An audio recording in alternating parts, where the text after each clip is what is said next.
Coitadinho, menino.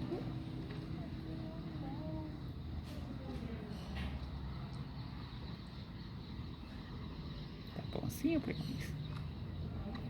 Ah, tem um pássaro vermelho ainda que chama atenção.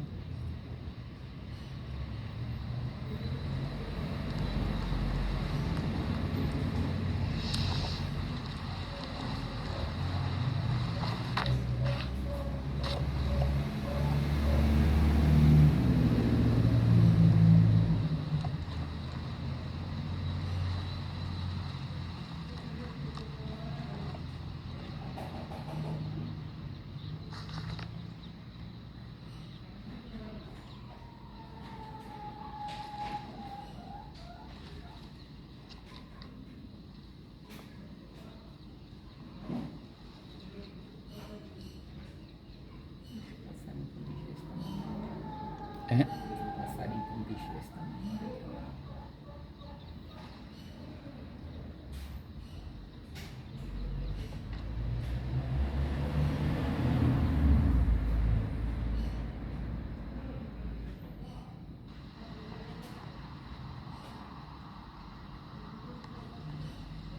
Só que ela volta pra vizinha.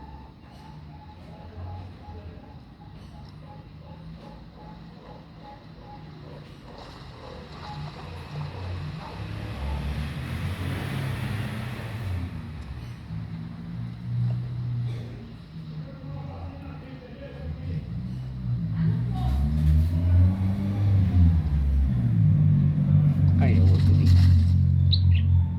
E os outros acham que é comida, chega e abre o bico.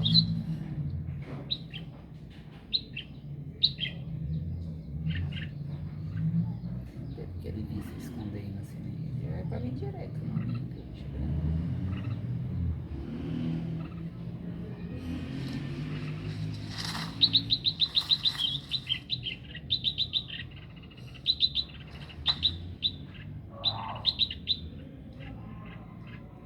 Aí já pegou os dois, tinha dois. Um caiu,